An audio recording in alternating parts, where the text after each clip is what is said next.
Deputy, you have a reputation for calling it like it is, if I might say. And can I ask you to identify... Well, I certainly got the kind of final right anyway, Deputy. Indeed. Indeed. You might have underestimated it, maybe.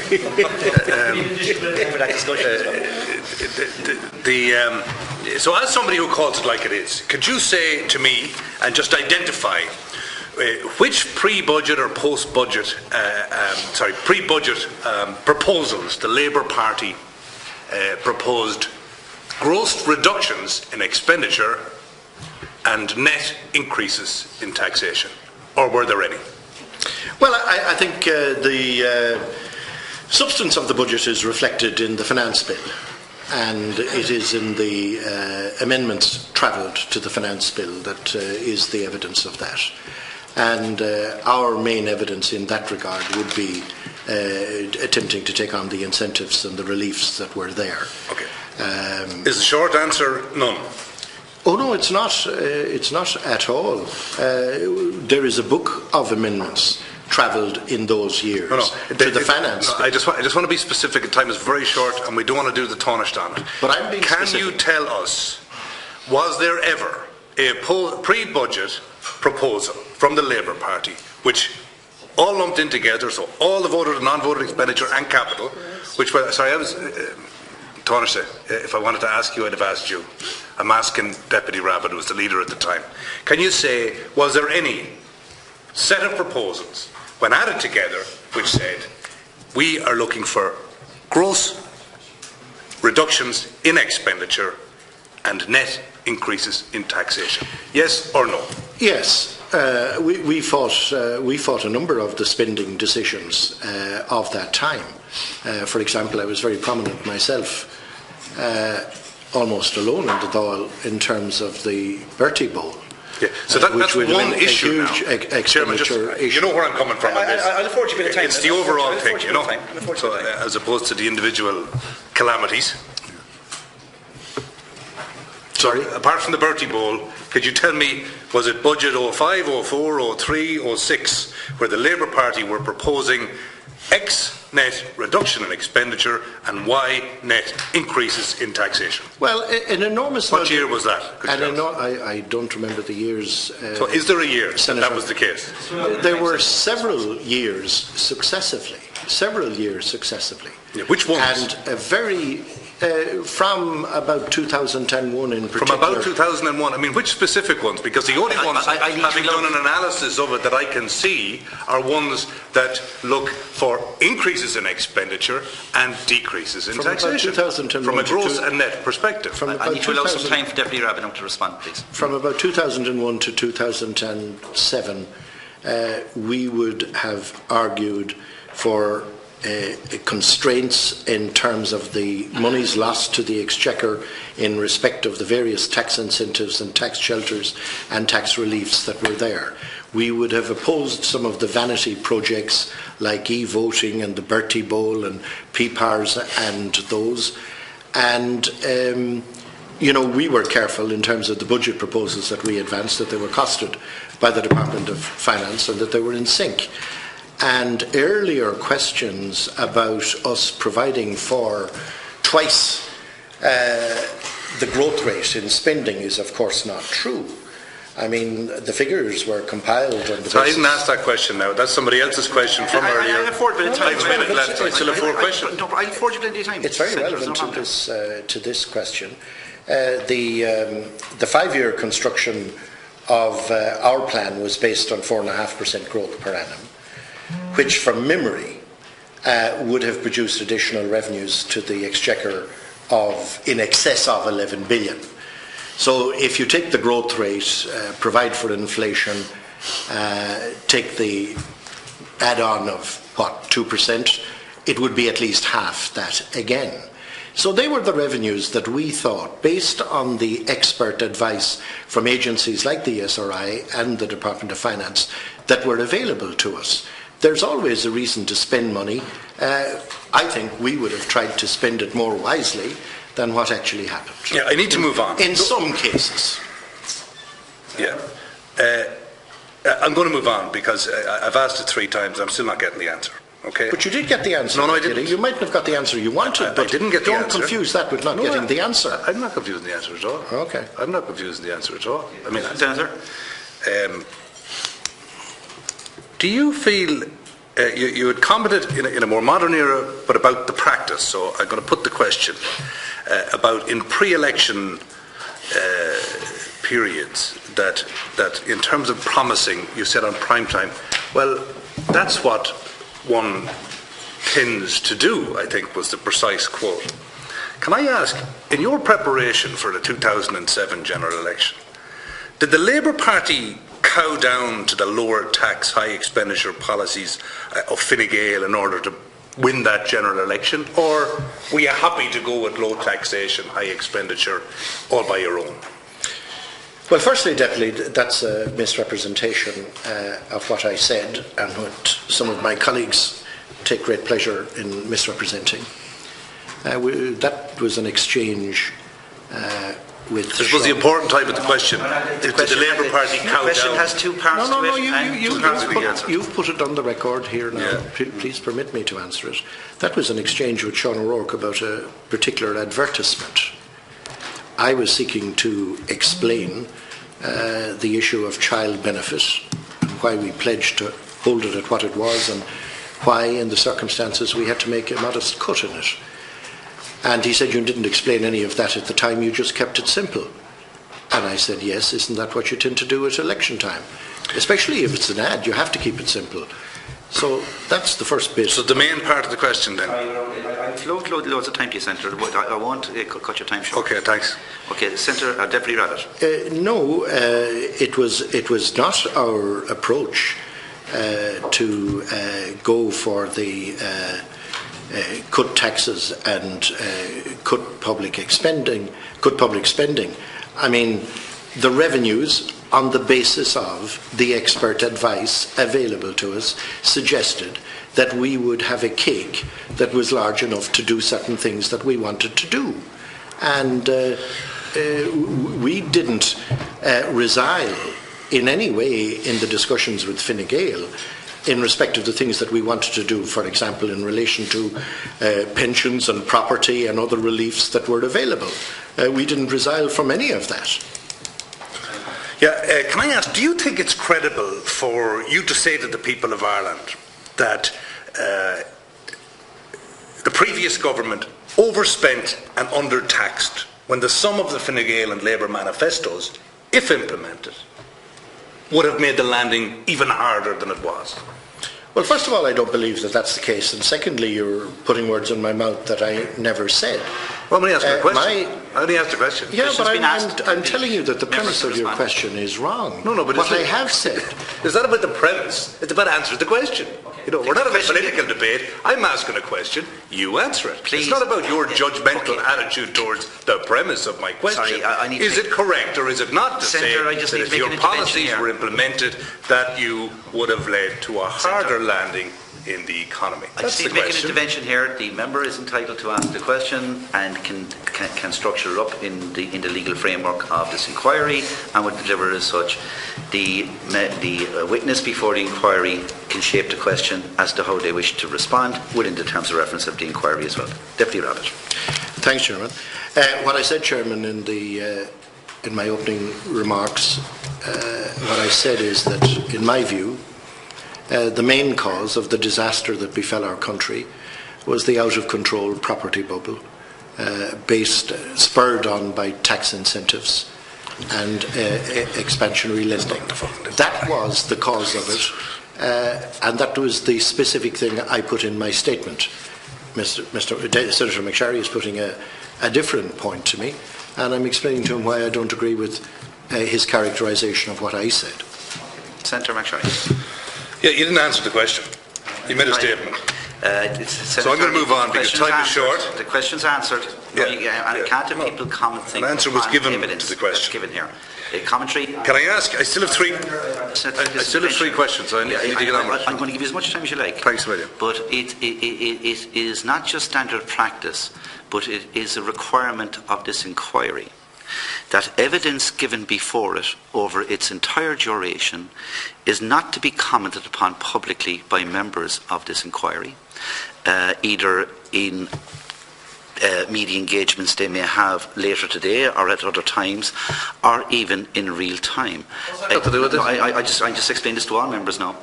The judgment upon evidence provided to this inquiry will be dealt with when we move on to the committee, onto the report design stage of this. I'm just saying that. Of course. So commentary upon anybody's evidence today, Yeah. publicly out loud, is actually difficult because it could be a breach of the terms of reference. And what's that got to do with what I'm doing now? Well, the issue, I'm just putting it out there as a warning with regard to any who? response to For everybody? an answer. Yes, for any Well, answer. could you kick the warning until I'm finished and asking me questions? No, It's nothing to do with what I'm doing. Time.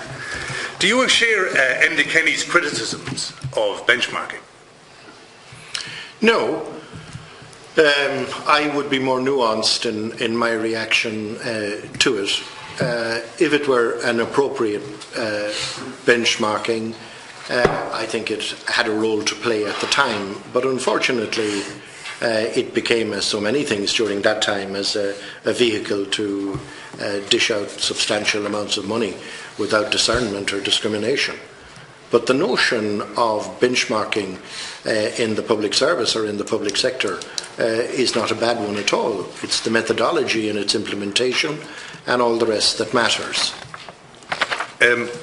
Finally, two questions, and I'll put them both at once, and they're, the first one is to both of you, and the last one is just for the Taoiseach.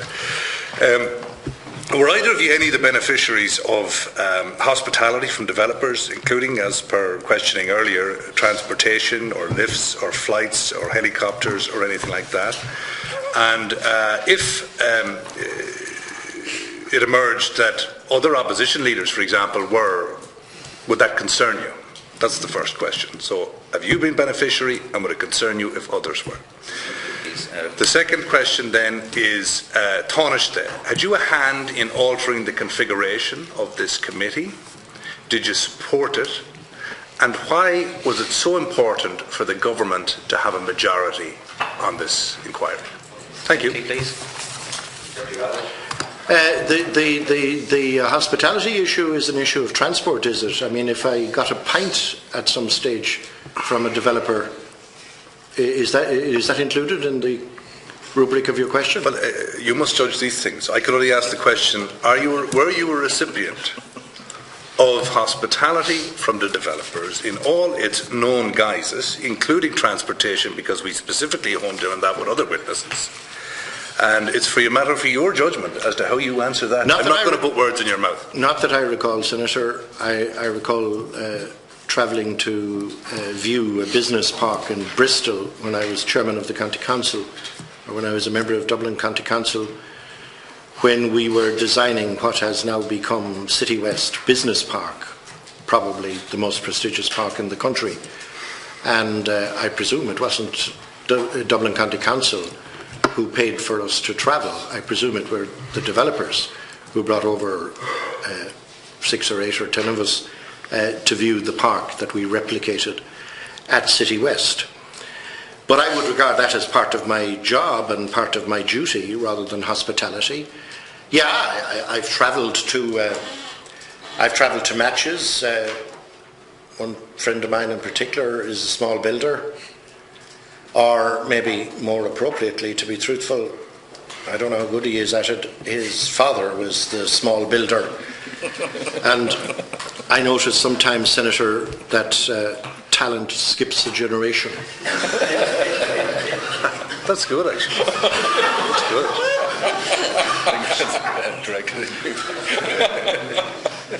So your opinion then of anybody else who might have been recipients of hospitality? Maybe so. Maybe so. Are you going to tell me? Are you going to tell me? Am I going to tell you? Your opinion of the leader of Fianna Fáil, or the leader of Fine Gael, or the leader of Sinn Féin, or whoever? Well, I don't think I'm here to pass judgment on my colleagues in other parties. I mean, I don't know. You think it would be appropriate? I don't think it would be appropriate for me to do that, and I don't intend to comment on. Legal advice I have in my ear is telling me that the deputy has answered the question as best as he can. Oh, yeah, okay. Now, Taoiseach, over to yourself. Do you think talent speaks to generation as well, by the way, just so we can have that on the record? Well, didn't somebody say a long-legged thing called a son? Oh, yes. You know. So now, we've all got it out of our systems. Can we get down to the answering of the questions? Sorry, Deputy, or Chairperson, could I ask the Deputy to repeat which part of which question he's asking me to answer? I've got a bit lost. Okay, all right. Deputy. Senator McSharry. Have you, first of all, been the recipient of any hospitality in all its guises, including transportation to and from matches with good or bad builders, or where talent skips a generation or not, as Deputy Rabbit so eloquently put it? No. Never? No, not to my knowledge. And to the best of, I got the answer, yeah. So to the best of your knowledge then, can you tell us if other party leaders were involved in this kind of thing, what is your view of that? Would that concern you? Do you think it's appropriate? If it was a coalition partner, for example, would that concern you at all? Speculating on something here now that you have. I'm speculating on nothing. No, I'd say the I'm witness. speculating on nothing. No, I said the witness may be speculating. No, I've asked for a view. Yeah, okay. If this were the case, what's the situation? Well, I came here in the context of a banking inquiry, and it might be helpful to me, Deputy, if you could just explain how I can assist you as in I said the context of the banking inquiry. As I said to previous witnesses, we've been consistent for over a year now in asking the full range of questions of all people, regardless of background, whether they're in politics, banking, anything else, and you're no exception. So we're asking you the same questions. So can I ask you if you think it's appropriate if a political colleague, party leader, coalition partner, or anybody else was a recipient of corporate hospitality in all its guises, including transportation, from a developer, do you think that's appropriate? Well, I'm not in a position, Deputy, to be aware of what you may be implying. I'm not implying anything. I'm not implying anything now. Without interruption. Chairman, well, you have to direct the witness here. If you have a specific example I don't. I might be aware of. I don't. But I'm not aware I don't, but it's in the context. I'm not the witness has answered the question. No, she hasn't answered. Yeah, I'll answer the question. Now, in fairness, a lot of these things are to do with Galway, tents and all that stuff that's very important to this inquiry and ought to be brought up and discussed.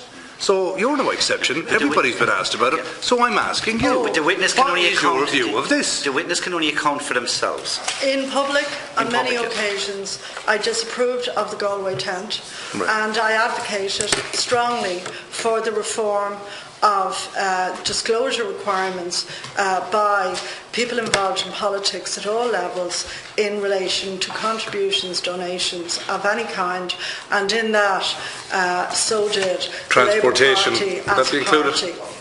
Will transportation to be included in that, would it? Well, we now have a reform system where receipts of benefits in kind. Yeah, no, but in the period up to 2007, it was different, I think. I've really accommodated no, this. It's the very last one, because I did ask it. And she wants to know. She asked me to explain the two questions. The other one is: did you have a hand in altering the makeup of this inquiry? Did you agree with the altering of it? Why, if you did? And why was it so important for the government to have a majority on this inquiry? Reference that is outside the terms of reference to this. No, I asked it the of the question was Taoiseach. asked. I asked it of the Taoiseach, and it was allowed and answered. Yeah. So I think it's only fair to his coalition partner that she be afforded the same opportunity. I wasn't the leader of the Labour Party at the time when the committee was being established, Deputy, as you possibly are aware. So I'm asking your political opinion. So I therefore wasn't involved in discussion in relation to the makeup of the committee. So I'm just very pleased that all of the parties are represented. Can I I ask for your view, please? People like yourself are working so hard. Do you think that was appropriate? Up so hard. Do you think it was appropriate? Do you think that was appropriate? The witness is... It's yes or no? I mean, is it appropriate? Please. Sorry, appropriate? Yeah. We've treated no other witnesses like this. Have we not? We have not. We haven't had lack of discipline in questioning more time. Do you think that's appropriate? Yes or no? I mean, yes or no? Can I please make an intervention, please? Was it appropriate to alter if the committee? Senator McSherry, please. She doesn't want to answer it. Senator McSherry, please, because I don't want to be in a situation where somebody... I don't know. I don't know. I mean, Senator make it up as we go along. Please. The witness, if they feel satisfied that they have answered the question is answered because it's very much outside the terms of reference. Are you satisfied you answered the question? Taoiseach. Yes. My answer is that I wasn't involved in any discussions in relation to this committee. I wasn't the leader of the Labour Party at that time. You'd have to ask my predecessor and Chairman, about that. As you know, the question was in three parts. The first one was, were you involved? She says no to that. The second one is, do you support it? Yeah. And the third one was, why do you think the government felt it necessary to have a majority on this inquiry? It's a very reasonable question. Are you satisfied? You're the second most powerful political person in the country. I'm sure I could answer. Do you want to add any more? If you wanted to. Do you want to add any more to Taoiseach? No, I've given my answers. All right, thank you.